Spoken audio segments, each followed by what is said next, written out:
Hello again. This is Arthur C. Clarke and my world of science fiction. Today we continue the story of the Chrysalids by John Wyndham. In the first episode, David, while out playing one day, meets Sophie. But Sophie is a blasphemy, a mutant with 6 toes. When her secret is discovered, she and her parents flee from a society which won't tolerate any kind of deviation from the normal. What is David to do?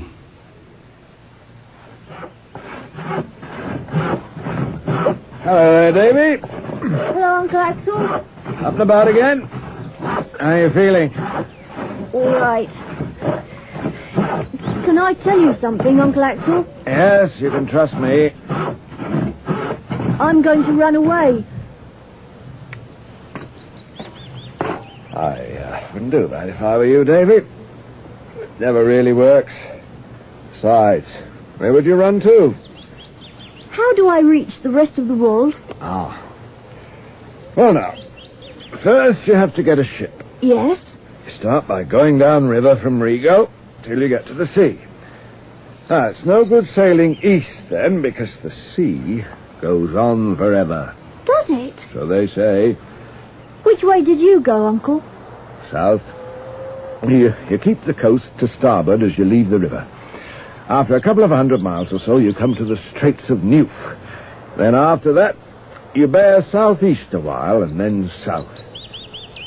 And then you pick up the mainland coast to starboard. What's it like? My book says it's all badlands or bad fringes country. Well, it's fringes to begin with. Plenty growing. But if you sail inshore, you can see it's all deviational. Giant heads of corn, higher than trees. Hundreds of queer things. Oh. Not many animals, though. And the ones you do see, you couldn't put a name to. Oh, it's a weird, evil land. And many a man who sees it suddenly understands what might happen here if it weren't for the purity laws and the inspectors. It sounds bad. That isn't the worst. The plants get scarcer. And then you come to the coast where nothing grows. Nothing at all. And it stretches inland for miles. A huge desert made all of charcoal. You don't see any birds. Nothing moves. Except the waves breaking on the black beaches. I don't think I will run away, Uncle Axel. Not yet, anyway. It was lucky I didn't, or I might have missed the arrival of my sister, Petra.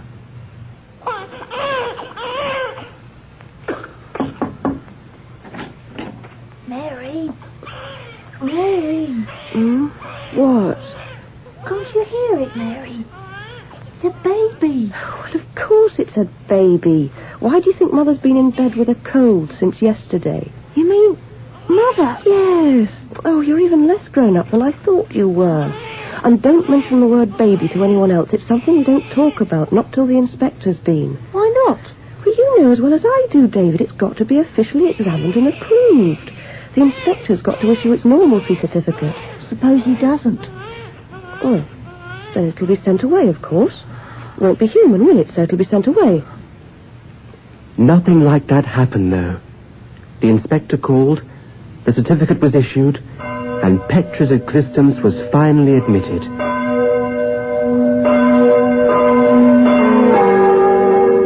Everyone on the farm stopped work, and we assembled in the kitchen for prayers of thanksgiving. It was only 2 days later that I overheard my mother and Aunt Harriet. Harriet! Hello, Emily.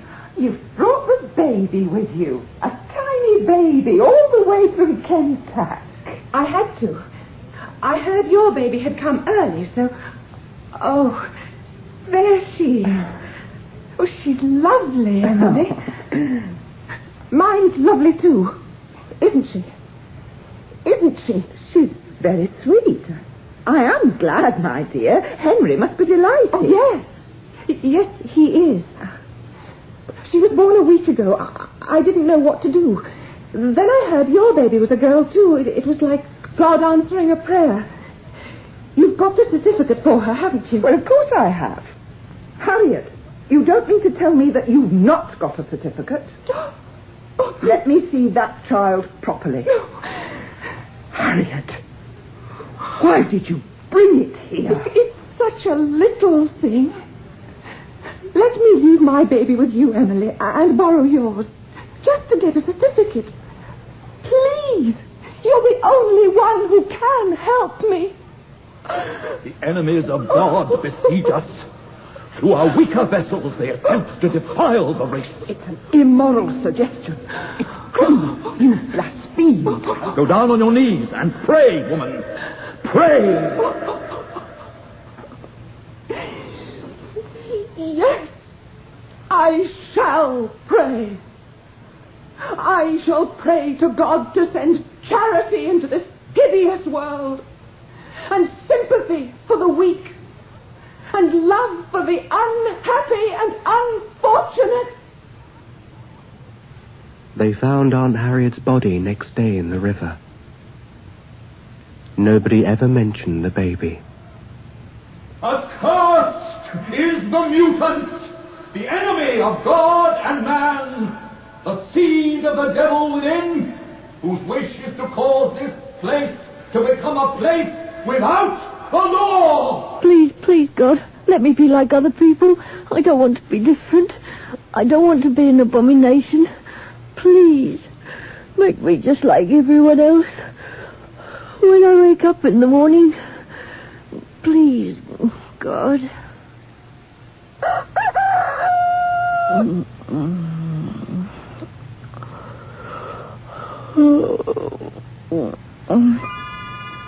Morning, Sleepy. Oh, no. What's the matter? I'm still the same. The same as what? Why don't you want to mind share with us anymore? Don't you realize we're different? Different? All of us. Don't you know what we are? We're mutants. Mutants? What do you mean? We're not anything like What are that. you talking about? That's nonsense. We're mutants, I tell you. Like the things that live in the fringes. We're not right.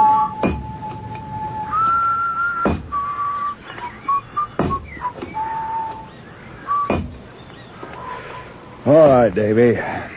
Let's have it. What's your trouble? And nobody's found out, have they? No. What is it, then? Aunt Harriet. She came to see Father and Mother. I heard them. I was in the room next door. She had a baby. Baby? There was something different about it. It wasn't going to get a certificate.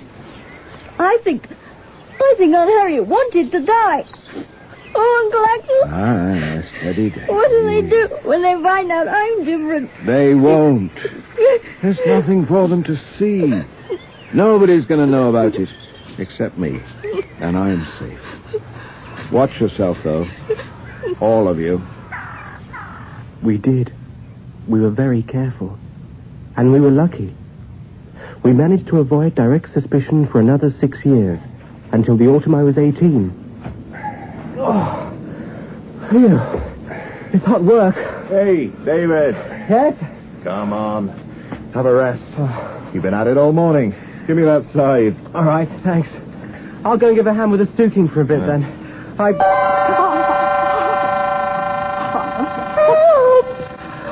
Help me! Help! David, what's the matter? What is it? What's wrong with him? The river! The river!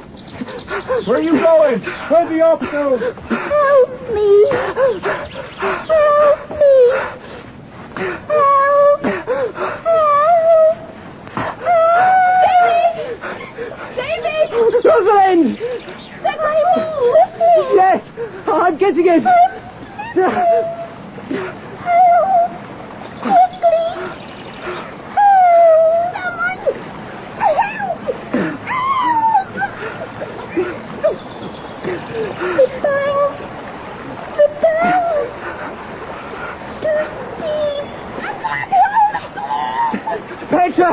all right. I'm coming. By the time we got her out, she was unconscious, but still breathing. We laid her on the bank and both bent over her. I don't know whether our strongest feeling was relief or amazement. Petra, come on. Come on, my darling. Oh, Petra. I'd no idea she was one of us. She's not. Something like us, perhaps, but not one of us. None of us could command like that. I dropped a whole pot full of soup and just ran. I know. I was reaping. It was lucky I just handed over my scythe. She's something much more than we are. Much more. That night, for the first time in years, I had a once familiar dream. Only this time, when the knife gleamed high in my father's right hand, the deviation that struggled in his left was not a calf. It was not Sophie. It was Petra.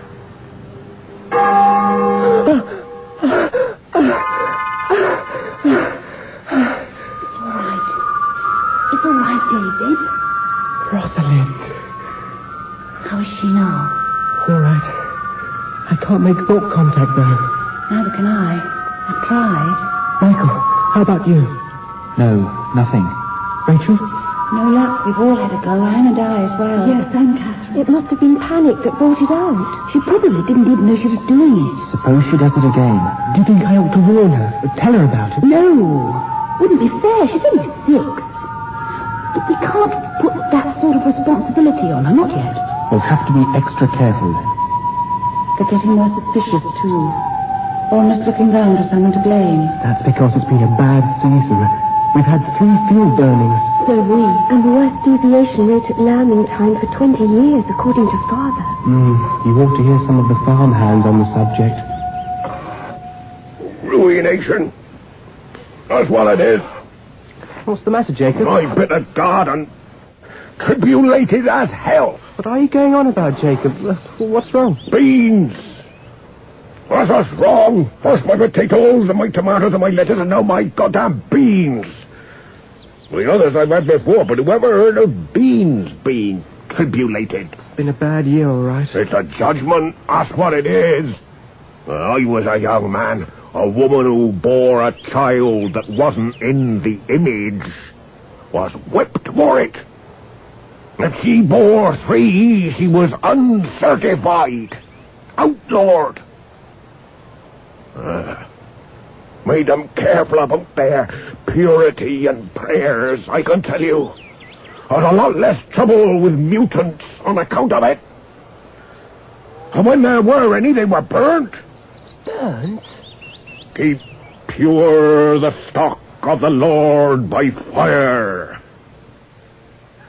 Do you think there are a lot of people who think that way, Uncle Axel? Like old Jacob? I don't know. Still, they'll forget all about it when they're dancing at the wedding next month. Wedding? Well, who's getting married? Ah, the blacksmith's boy, young Alan Irving.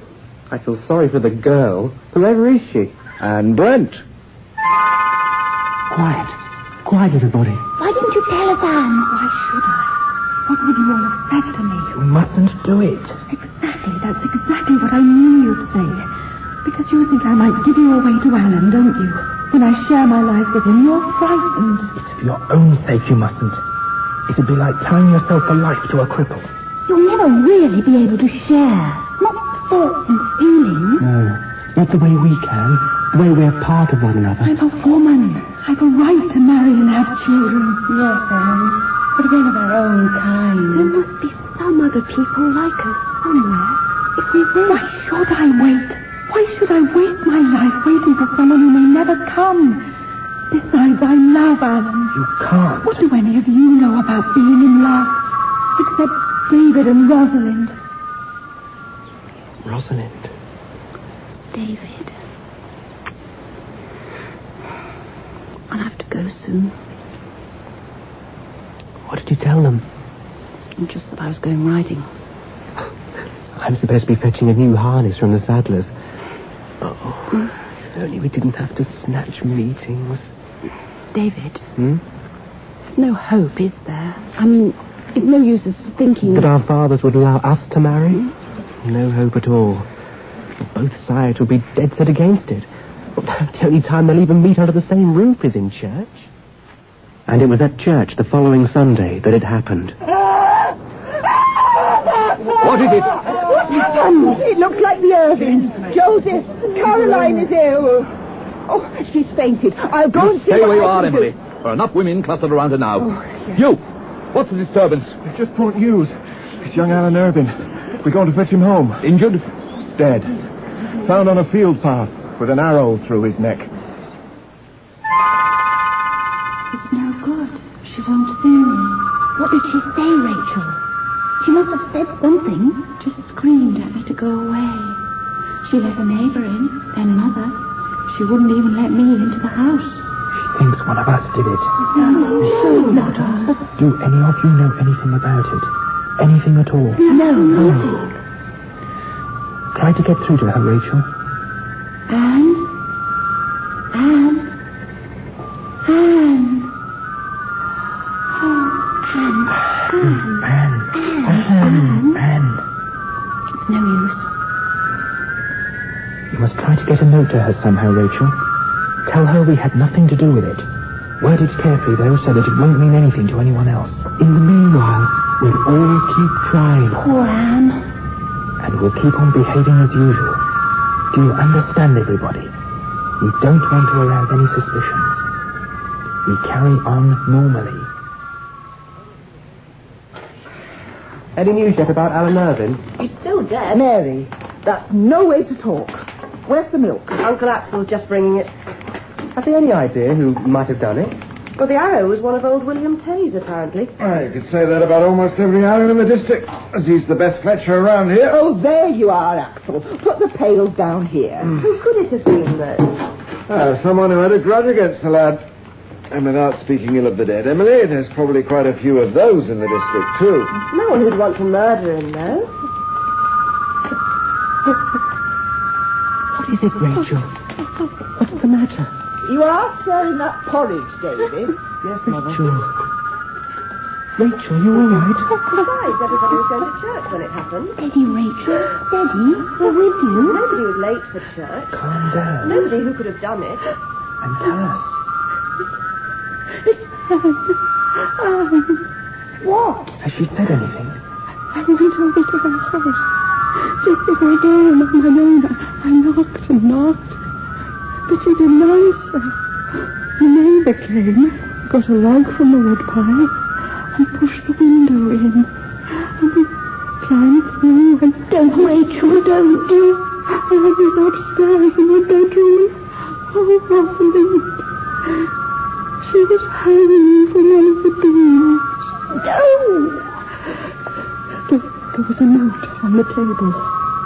The neighbour gave it to me. She thought it was for my parents or me. She can't read, though.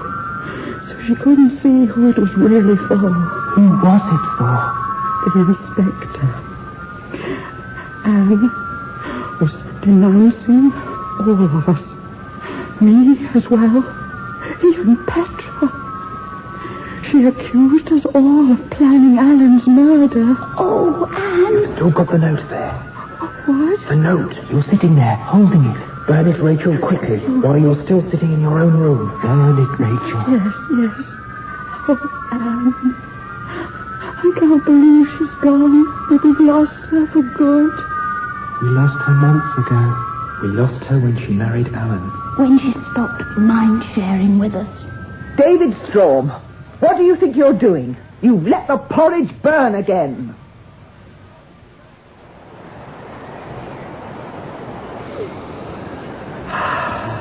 All forgiven. Normality rates on the mend. Yes. It's a good summer. David, have you seen Petra? No, I've been at the anvil the last hour. No one set eyes on her since the midday meal. Not that they deserve it, mind you.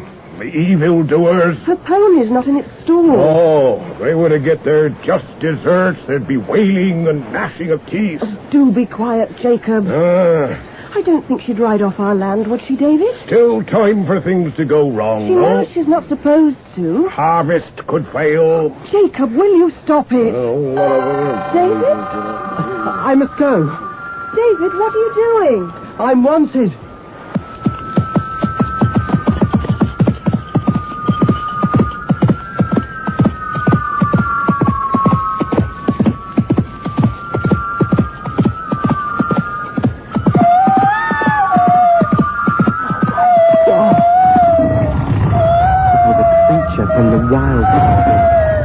My horse reared, and the shot missed.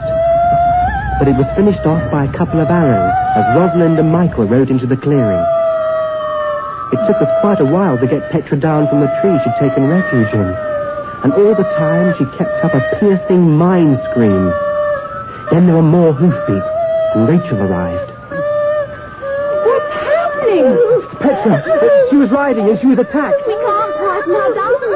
It's going to bring a whole lot of us together. The one thing we said must never happen. Oh, I better get off again then. If she's all right. Yes, as fast as you can. All right, Petra, darling. All right.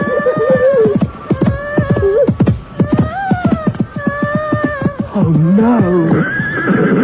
What's the matter? Catherine, everything's all right now. But get home again as quickly What's going on here? My sister's pony was attacked. My little sister here. We answered her calls for help. I heard no calling. I did. I'd have thought you could hear it for miles around. The pony was screaming too. Poor little brute. Look, here it is. Your sister's name tag, please. Petra. And yours. And yours, girl. Here. What's all this questioning for? I'd say it's a good half hour since this pony did any screaming. How did you manage to come straight to this spot? You. This was the direction the calls had come from. And it was very good of you to try and help. There was another pony galloping off as I arrived. Somebody else heard it too. We just happened to be nearer. She isn't hurt, luckily. But she's had a nasty fright, and I'd better get her home. All of you had better get home. The fringes have got spies out, so you'll keep clear of the woods if you know what's good for you. One thing first. What's that? Your identity tag, sir. What do you mean? Well, as you're a stranger to us. I thank you. Jerome Skinner. My father knows him. I found out at supper. He has a farm bordering on the woods where Petra was attacked. He's fairly new here. Why was he so suspicious? Does he know anything about mind sharing? He doesn't do thought shapes himself. I've been trying him out. I didn't think any of the Normans knew about it. Some of them know about something like it. It's not really mind sharing, though. It's very rough and inaccurate. They call it telepathy. Do they think it's deviational? I don't know. Academically, God is able to read men's minds, so the true image ought to be able to as well. But I wouldn't like to rely on that argument in front of a tribunal. This Skinner man just seemed to smell a rat to me. Has anyone else been ferreting round? No, I don't think so. Good. David, you'd better explain to Petra and try to teach her to use some self-control. I agree. We can't risk anything like that happening again. Don't do it when anyone can overhear you, though. I'll take her fishing. It's a sort of game, you see, Petra. You shut your eyes. They're shut. Now pretend you're looking down a deep, deep well, and there's nothing to see but dark. Right? Yes. Now watch. A puppy. Yes. Hens and chickens. A horse and cart. That's right. Oh, where are they? You've opened your eyes. Did that send them somewhere else? No, they aren't anywhere. They just think things. Now I'll shut my eyes too. We'll both look down the well, and then you think a picture so that I can see it. Oh, this is fun. Don't let her do that again. I nearly put an axe through my foot. I've scalded my hand with a kettle. Soothe her down somehow. Yes, please. She isn't unsoothed. That seems to be just the way it is with her. It's a weight can't stay. She must cut it down. This time, Petra, make a little think picture, slowly and gently, as if you were making it out of cobwebs. Stand by, everyone. Here it comes. In spite of the warning, the power was like a thunderbolt. Quite extraordinary coming from that little doll-like creature with fair curls and shining child's eyes. I had to remind myself that she was Petra, that she was only 8. Petra, could you be pleased a little less violently? What's going on with you two? It's impossible to get any work done. Like hammer blows inside our heads.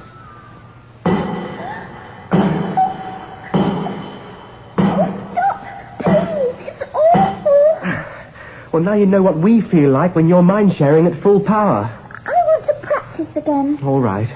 But if anyone comes, I'll get on with this rail, and you be ready with the bellows. Right. You've learned a lot already. You can get thought shapes from each of us. You can send thought shapes. You can clear your mind without closing your eyes. That's very important. Yes, they can't tell what I'm doing. Exactly. Now, how much can you catch when the rest of us are mind-sharing together? Not very much. I can tell who's doing it. I know if it's you, or Rosalind, or Michael. But it goes so fast it gets muddled. The other ones are even more muddled. What other ones? Catherine and Rachel? No, I can tell them. I mean the other ones. The long way away ones. Someone's been careless, Davy. Joe Darley's been asking questions about you. Me? You and Rosalind Morton. Oh, sounds like a bit of ordinary scandal. I don't like it. No. Petra couldn't have given the game away, could she?